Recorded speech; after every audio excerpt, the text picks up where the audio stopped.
There were 176,632 Jedi in Britain at the last census in 2011. Credit Invision. Some Star Wars fans watch the films religiously. Quite literally. The Church of Jediism was set up in 2007, giving a formal structure to an extraordinary movement that started when 390,000 people listed their religion as Jedi on the UK census in 2001. Daniel M. Jones founded the church at the age of 20. He sits on its High Council of the Church of Jediism and goes by the Jedi name Mortahihol. He prefers to call it a life philosophy than a religion, but notes that if somebody practices it as a religion, then who am I to say they're not allowed? It's a point that's bound to resonate with many of his followers, many of whom first ticked the box on the census to make a point about not having to conform to strict labels concerning spiritual belief. Jedi remained the most popular alternative faith at the following census in 2011. I protested the equality of things and the rights of people. Then they removed me from Tesco for Jones, who has just codified the church's principles into its first foundational text. Jediism is all about doing good in the world. But he's not only a Jedi master. He is also a YouTuber and speaker on the topic of Asperger syndrome and autism, conditions he has himself. His multitasking credentials are second to none, as evidenced by what he was doing when we spoke on the phone. I'm in a hotel for an autism conference because I'm a speaker here. I'm currently skateboarding in the lobby. It's awesome. As explained in his book, Become the Force: 9 Lessons on How to Live as a Jedi Master, Jones' Asperger's contributed to his somewhat obsessive fascination with Star Wars as a child. Having grown older and received his diagnosis, this love combined with a natural curiosity about spirituality to become a very genuine love of Jediism and the values it promotes. The focus on meditative practices have helped him to develop and grow, and to process his autism more effectively. At the release of Star Wars: The Force Awakens in 2015, the Church of Jediism was attracting over 1,000 new sign-ups every day. Perhaps, with new Star Wars movie The Last Jedi hitting cinemas this December, Jones might experience another spike. In the meantime, we caught up with him to find out about his experiences of wielding the power of the Force. Star Wars: The Last Jedi trailer. 0226 I've got a degree in chemistry, but to get that degree I had to do an access course. On the access course they put you in a little circle and ask you to say something interesting about yourself. When I tell people about Jediism, I get those looks like, huh, it's just incredible. 2. You don't have to own a lightsaber. Everyone always says to me that I must own a lightsaber, but it's not a mandatory prerequisite for signing up. I do own lightsabers though. I have 5 master replica lightsabers from 2007, because they stopped making them, so I bought as many of them that I could, and a special one that was built for me by a lightsaber company based in South Wales who custom make lightsabers. It's fantastic. 3. You can't move objects with your mind. People have a very skewed perception of what the ability of a Jedi is. It is. They ask me how I fly, but nobody ever flies in the movies. We do have a guy called Lloyd Auerbach who is a very famous mentalist from America, and he does teach PK, or psychokinesis. I don't know where that leads. He's the expert, not me, and it's not a prerequisite. But the irony is we do train that on our website. His courses are one of the more popular courses that we've had pre-sign-ups to ahead of when the full website launches in November. 4. It takes years to perfect Jedi mind tricks. People think that they sign up and straight away become a Jedi Master, but it takes years of training.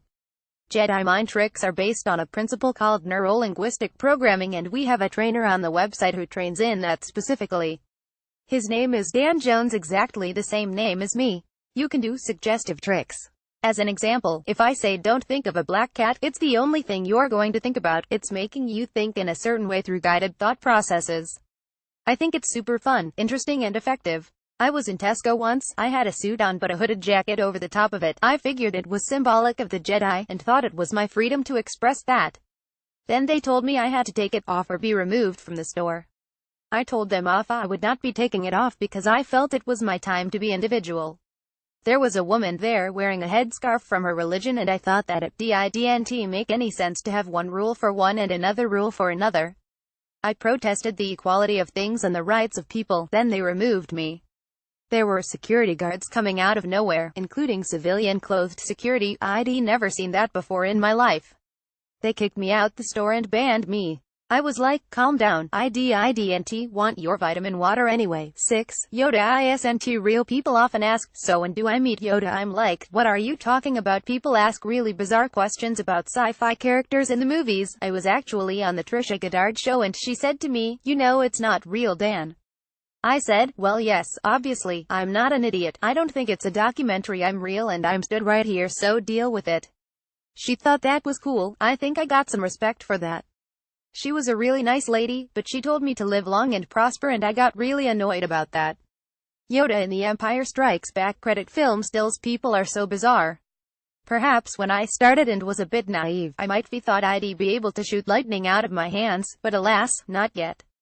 You never know what we'll have figured out do with our brains in 1,000 years, but it doesn't happen. I'm a chemist, but I still don't know how you'd figure that one out. You'd have to have some conductive material on your hands. You might be able to fake it, but it wouldn't be like it is in the movies. You could take it to a certain point, but it would not be how you imagine it. 8. Yeah, I learned to say no to the media the first day. I did a lot of TV work and we were in a newspaper. We only had one email and it was from some guy in America and I thought, how is this possible? Then the morning after I was awoken by the BBC knocking at my door and there were paparazzi everywhere. It was a frenzy and it carried on like that for 8 months. You start at 8 a.m. and you don't finish until 4 a.m. the next morning because you're doing stuff with Australia and Canada. And then you start to think there has to be a limit to what you do. The Graham Norton Show were doing a special for The Force Awakens and they had Carrie Fisher going on there, bless her. It was 2015, the year the film came out, and they asked me if I was interested in coming on the show and doing stuff with Carrie. I thought yes, but it was a logistical nightmare. Could I get down there in time? As much as I'd have loved to do it, I just couldn't. But I'm kicking myself a little bit now. The Princess Leia actress sadly passed away last year. Credit AP. My web designer and my whole web team are designing loads of apps, and one of them will be the name creator. You take your last name, the city that you live in, and a celebrity you idolize, and it chucks them all together and spits out this Jedi name. People don't have to participate in it, I just think of it as an online pseudonym. 10. Nobody tells you awesome. Yo, I will feel helping the world. I started this to try and help make people's way of living their life spiritually and to help people feel in tune with the universe, but I didn't realize how good it would feel. Once you start training and doing all the things we have in the book, you feel awesome about helping the world. Become the Force. 9 Lessons on How to Live as a Jedi is It Master is released on November 16, RRP £12.99. It is available for pre-order from Amazon.